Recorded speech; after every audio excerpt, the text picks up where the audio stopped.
Halo teman-teman semuanya.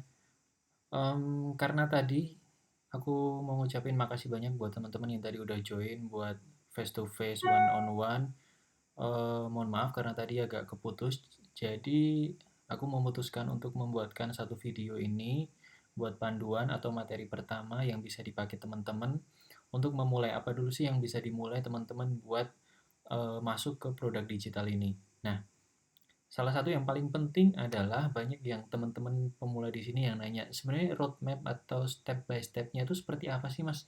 Atau pertama kali yang harus dilakukan untuk pemula itu apa sih, Mas? Aku masih bingung banget. Itu pertanyaan banyak banget yang masuk ke DM aku.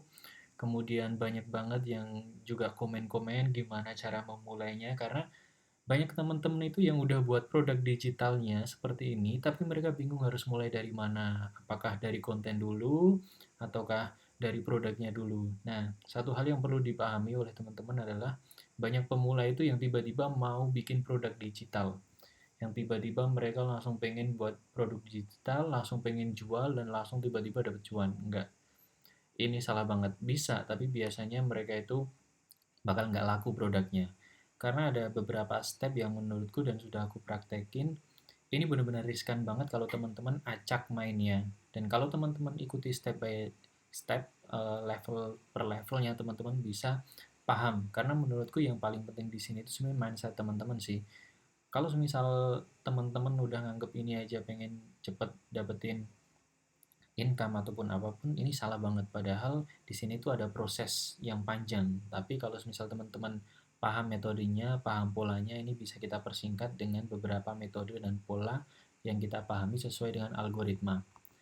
Nah, buat teman-teman yang tadi udah sempat one on one, aku makasih banyak. Tadi kita itu masuk kemana dulu sih, Mas, kalau misal kita mau masuk ke produk digital?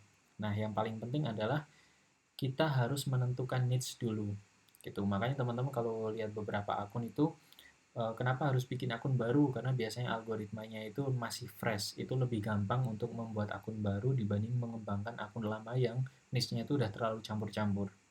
Nah, pertama kali buat teman-teman masuk ke produk digital adalah ini dulu, menentukan niche. Ini adalah paling penting. Ini identitas teman-teman yang nantinya teman-teman ini mau dianggap sebagai siapa di media sosial. Nah, dan disclaimer dulu, di sini aku bakal langsung tanpa panjang lebar, karena aku tahu teman-teman nggak sabar sih pengen tahu caranya, makanya aku langsung nggak ada teori dulu, teori beberapa konsep-konsep bakal aku sharing malah di belakang nanti, tapi di sini teman-teman bakal langsung praktek, dan semoga teman-teman paham sih alurnya seperti apa, gitu.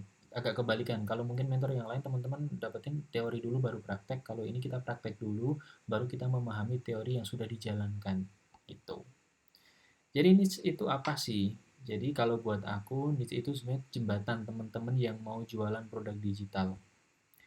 Ini itu ibarat identitas toko kita atau brand kita. Kita kan jualan ya.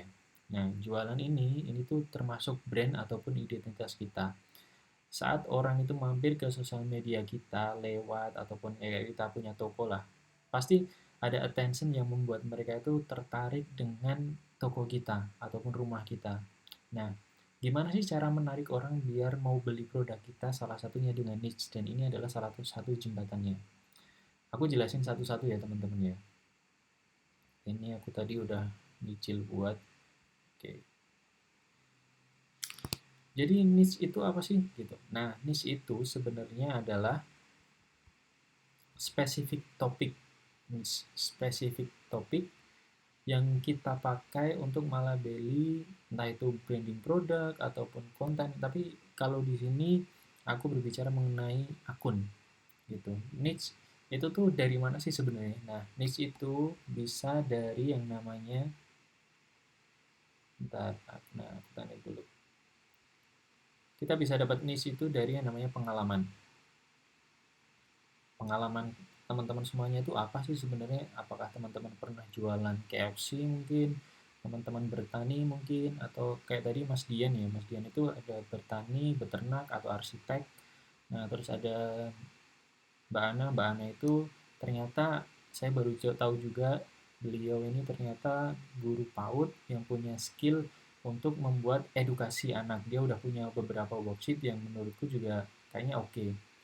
Nah, dari pengalaman ini ada ilmu yang teman-teman punya. Jadi teman-teman punya skill yang bisa teman-teman andelin dan bisa di-generate jadi produk digital nantinya. Nah, aktivitas ini pengaruh sih. Sekarang ini teman-teman aktivitasnya sebagai apa sih? Ini penting banget sebagai identitas karena nanti waktu kita konten, ya sebenarnya nggak terlalu penting juga, tapi akan lebih mendukung kalau teman-teman memasukkan aktivitas di dalamnya karena di situ tuh audiens itu bakal mengira bahwa ini benar-benar membangun storytelling di mana background teman-teman, kehidupan teman-teman menjalani aktivitas itu bukan cuma berdasarkan pengalaman ilmu tapi juga teman-teman melakukan. Nah, di sini biar teman-teman itu sebenarnya ini tuh hobi atau passion. Teman-teman tuh lebih suka tuh di mana. Kenapa ini aku masukin? Karena dalam perjalanan untuk membangun sosial media atau jualan produk digital itu pasti ada yang namanya itu kita tuh burnout. Nah, salah satu yang kita bisa lepas dari burnout itu adalah hobi, kesukaan kita. Sesuatu yang ini yang membuat kita itu bisa bertahan lama, long last di industri ini gitu. Jadi ini penting sih. Ini tuh jadi satu kesatuan. Jadi balik lagi tanya dulu sama teman-teman kalau teman-teman mau menentukan di situ pengalaman teman-teman apa sih?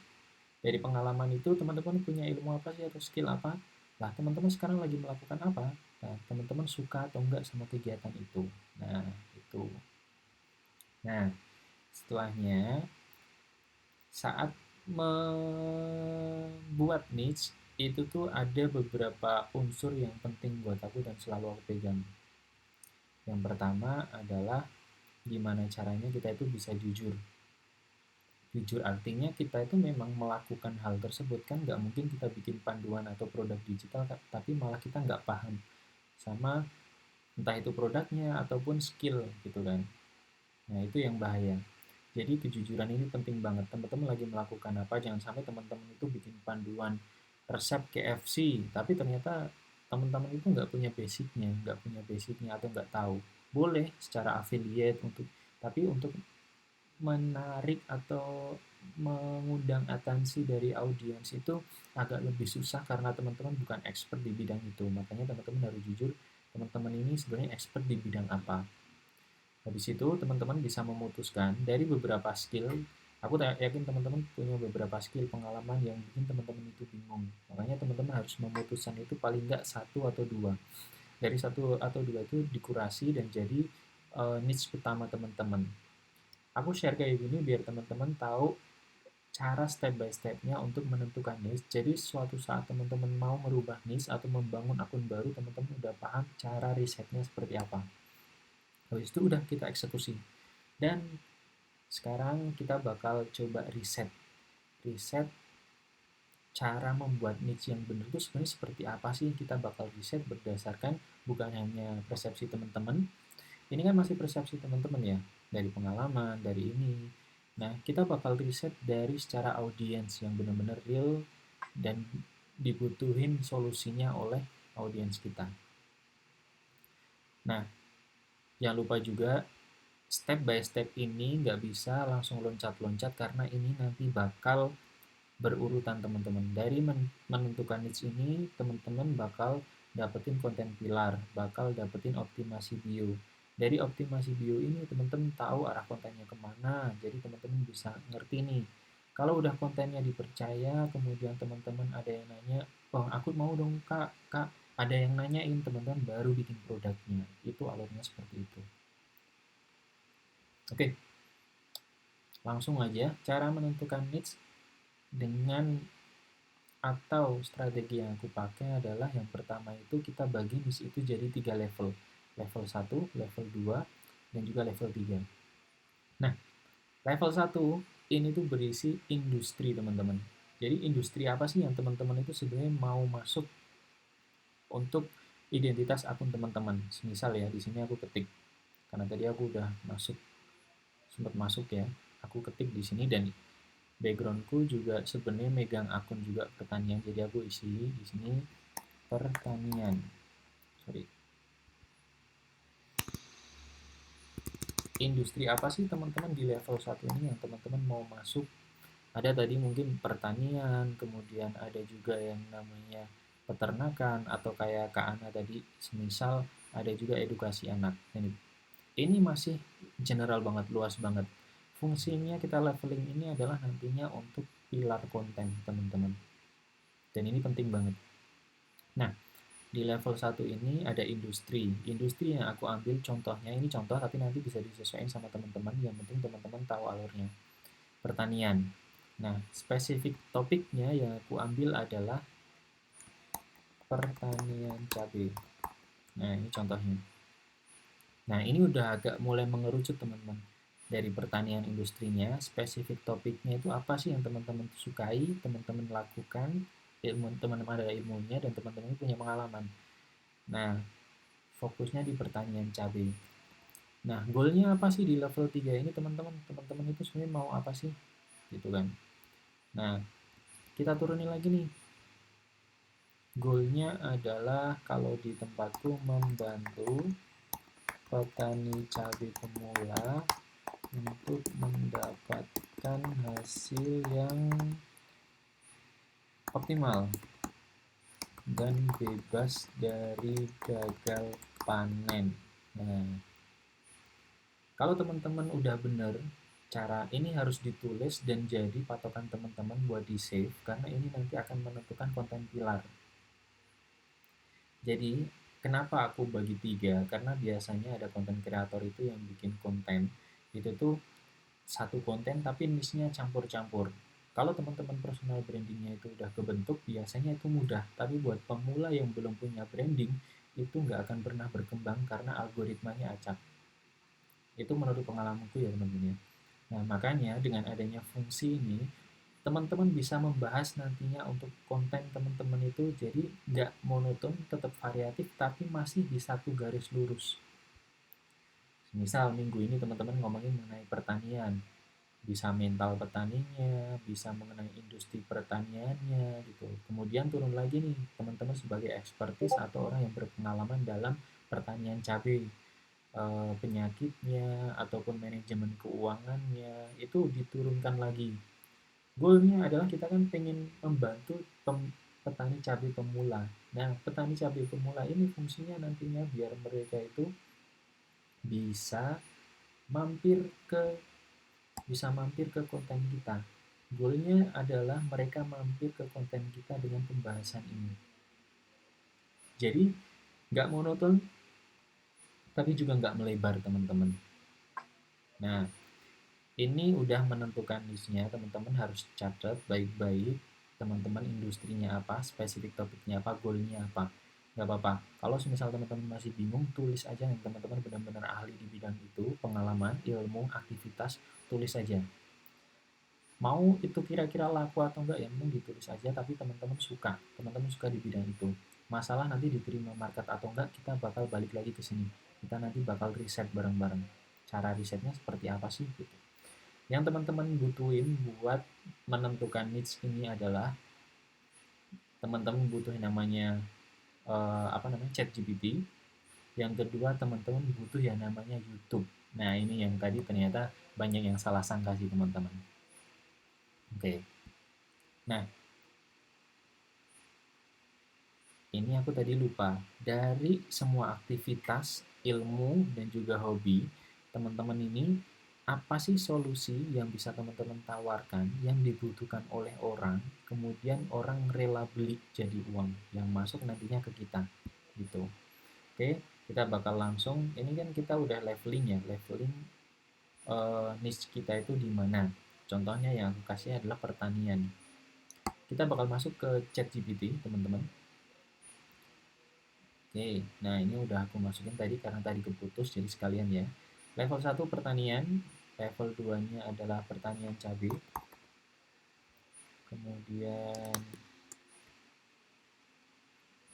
habis itu level 3-nya aku isi, membantu petani pemula mendapatkan hasil baik dan paham akan penyakit yang membuat gagal panen. Nah, ini kuncinya, teman-teman bisa masukin prompt, bisa masukin, ini penting banget. Coba cara riset masalahnya seperti apa, masalah nyata itu berasal dari real masalah yang nyata, masalah yang nyata dan juga urgent di niche yang bagus berasal dari real manusia, bukan dari bakat atau minat.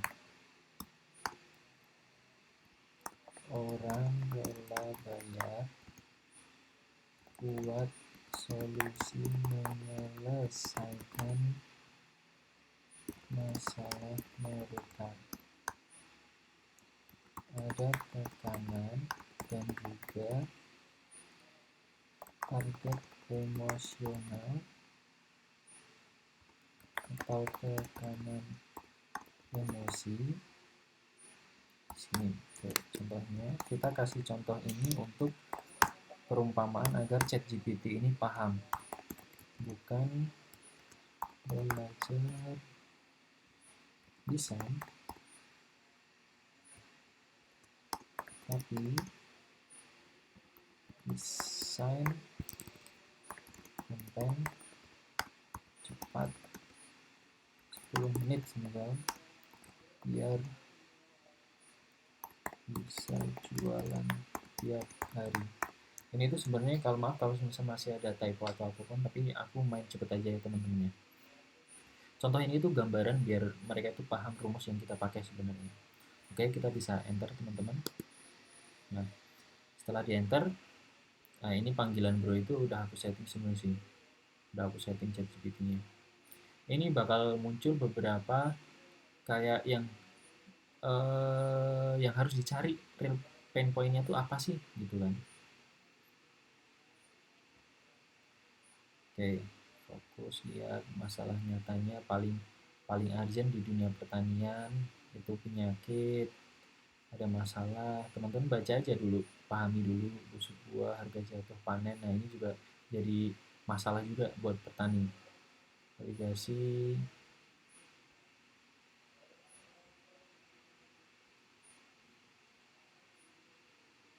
Oke. Ini bakal panjang sih teman-teman. Kalau jawaban teman-teman kayak gini, ini masih general banget dan ini masih istilahnya aku belum puas sih sama jawabannya sih. Nah, ini kuncinya sih. Nanti teman-teman bakal kayak gini tempat riset. Yang pengen aku dapatkan adalah sebenarnya target emosionalnya itu seperti apa. Oke, kita scroll sampai kita nemu pain point. Oke. Sebut. Kalau teman-teman itu nggak ada di sini, teman-teman bisa ketik lagi, sebutkan target emosional atau tekanan yang dihadapi secara singkat. Yang kita cari adalah target emosional ini, karena target emosional ini bakal kita jadiin untuk konten. Jadi kontennya itu lebih emosional sih. Oke, ini kan udah muncul ya. Ada target target gagal panen, takut rugi, tekanan utang, nah macam-macam nih, banyak banget. Oke. Nah, ini tekanan emosionalnya, anti gagal, balik modal cepat, tanpa takut rugi, sistem yang aman. Sekarang kita bakal ke YouTube, teman-teman. Kalau udah, ini biarin aja, kita ke YouTube, kita cari pertanian cabai, penyakit misal, atau gagal panen.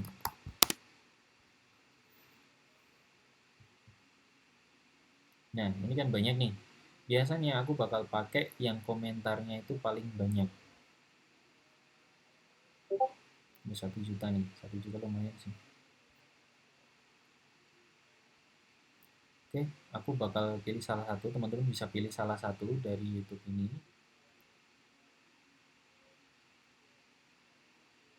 Nah, Oke, ini ya teman-teman. Nah, ini komentar ini yang mahal. Ini cara risetku. Gimana caranya? Oke, aku balik ke ChatGPT. Teman-teman bisa sorry, ini ke copy semua ya. Banget, biasa banget kayak gini ya. Jadi nggak perlu kita tahu prompt dari orang. Jadi dirubah gitu ya, transform gambar. Oke. Nah, aku bakal copy dari komen sampai ke bawah. Teman-teman secukupnya aja kira-kira. Yang penting di situ mewakili pain point atau real pain-nya dari target audience kita. Kita balik ke sini. Oke. Di sini aku bakal ketik saya sedang mencari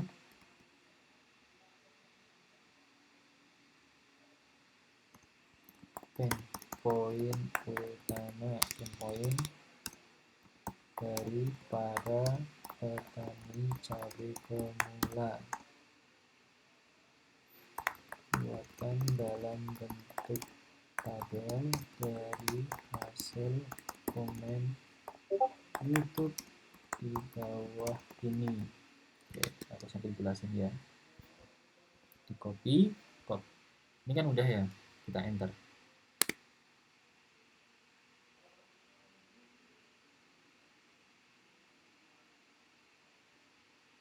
Nah, ini aset buat teman-teman nih, aset penting.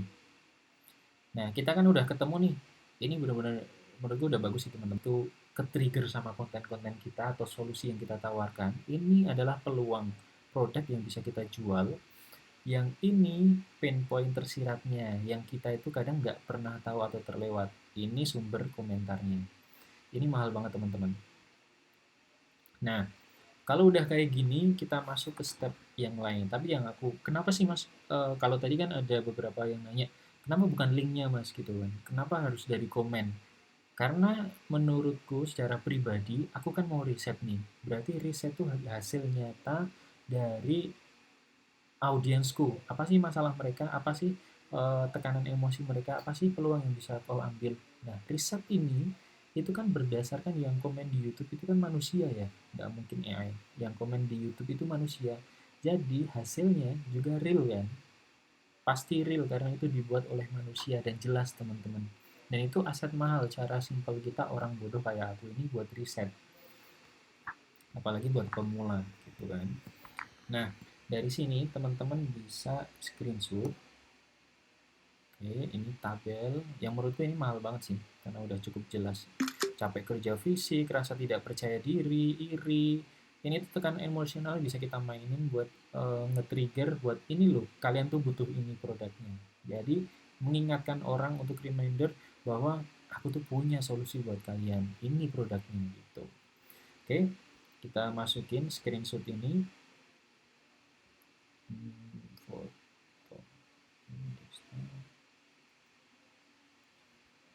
Stop. Nah, masukin. Terus teman-teman bisa masukin prom lagi. Nanti promnya seperti ini. Nah, tadi kan udah tahu nih kita targetnya kira-kira siapa sih, gitu kan. Sekarang kita mau nentuin ini dari masalah pertanian cabai, dari industri ini, spesifik topiknya, siapa sih sebenarnya target market kita. Teman-teman bisa nulis nih, buyer. Oke. Coba analisa buyer persona atau target audience dari tabel di atas.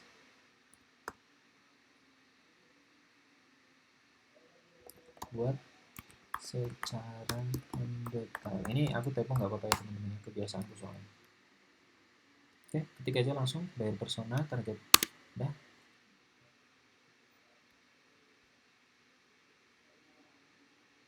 Siapa sih sebenarnya dari niche kita itu sebenarnya target market kita itu siapa sih teman-teman? Nah, target ini adalah tujuan kita. Kita tuh mau jual produk digital. Itu tuh kemana sih target audiens kita? Ini udah muncul demografinya semua. Jadi semuanya muncul. Petani pemula serius tapi takut gagal. Usianya ada, laki-laki di desa pinggiran, lahan Ini lengkap banget. Nah, ini tekanan emosional muncul lagi nih kita. Jadi ini cara riset teman-teman biar teman-teman itu terbantu buat menentukan siapa dari tadi ya, menentukan needs, kemudian permasalahannya apa, solusinya apa, dan ini target marketnya siapa. Jadi jelaskan.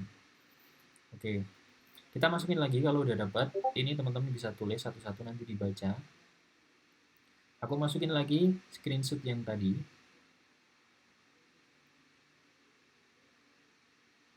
Oke, aku masukin screenshot yang tadi. Kita masukin. Nah, dari permasalahan, dari target, kemudian dari masalah, problem, solusi semuanya, tekanan emosi, kita bakal cari selanjutnya yaitu mana kira-kira masalah yang benar-benar urgent buat mereka.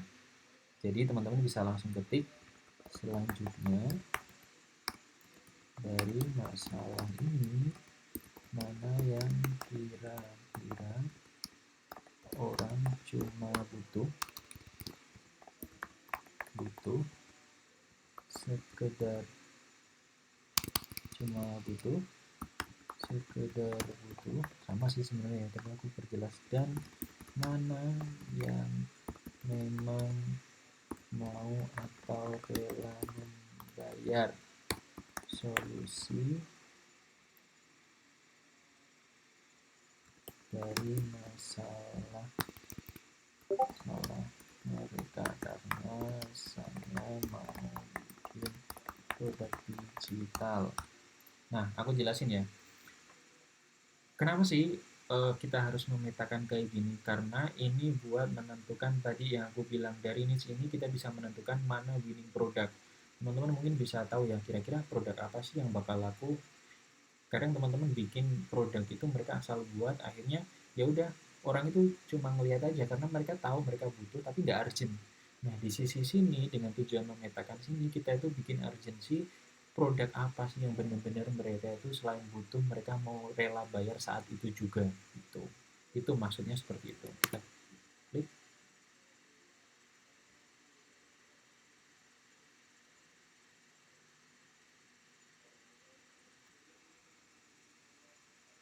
Nah, ini kan bagus. Sekarang kita masuk ke fase paling penting. Mana yang cuma ingin tahu?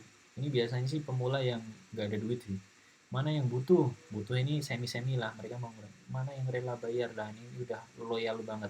Yang kita incer adalah rela bayar. Nah, hasilnya itu harusnya seperti ini teman-teman. Dari pain point, real pain-nya mereka atau apa sih permasalahan mereka, kita leveling nih. Apa sih yang kira-kira mereka butuhin bener-bener gitu kan. Sekedar butuh, ya udah mereka tuh bakal cari di info gratis di YouTube biasanya. Oh iya, tahu berarti rela bayar karena mereka tuh rugi jutaan rupiah. Rela bayar salah fase gagal panen, cuma butuh lebih ke keinginan, ancaman, masih bisa gratis. Oke, kalau udah kayak gini, teman-teman, nah ini lebih jelas lagi nih potensi dibayar itu karena apa.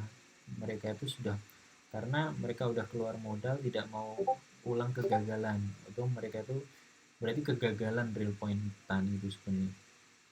Salah fase, tanaman stres. Nah ini udah bagus, hasilnya seperti ini. Kesimpulan strategis ini yang perlu kalian teman-teman baca sih. Sistem anti gagal, anti salah fase.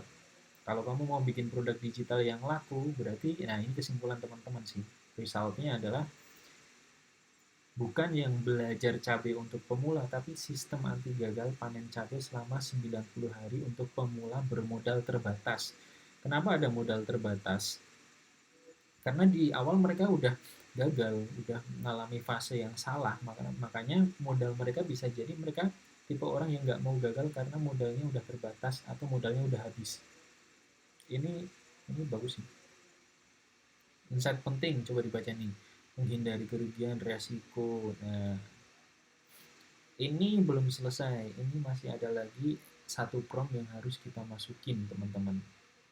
Needs udah, kemudian teman-teman udah tahu target audience atau buyer persona, teman-teman tahu mana real point atau permasalahan yang mereka hadapi, dan teman-teman tahu solusi apa yang diberikan. Sekarang kita generate jadi sebuah produk digital, sorry. Nah, Dari sorry kesimpulan di atas, history.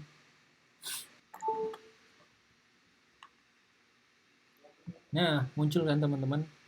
Ini hasil dari kita menentukan niche dari sampai akhirnya tahap satu ini kita bisa menentukan produk digital apa yang kira-kira bakal kita buat. Nah, produk yang paling laris realistis adalah berdasarkan riset sistem anti gagal. Struktur produknya leveling lead magnet ini teman-teman. Sorry, aku tes. Sorry.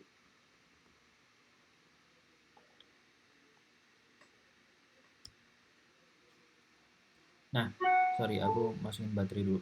Nah, ini kita udah dapat gambaran produk digitalnya.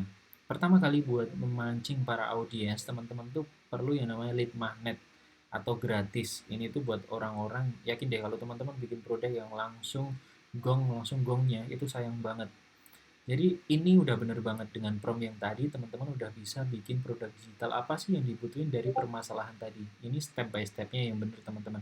Dari riset nyata, orang yang komen membutuhkan solusi, sampai kita itu bisa generate produk digital yang bisa kita hasilkan. Dan ini berdasarkan riset, bukan asal-asalan. Level 1 lead magnet ini gratis. Teman-teman bisa bikin checklist 21 hari pertama tanam cabai anti salah fase. Ini tujuannya lead magnet itu buat mencari database itu konten ataupun yang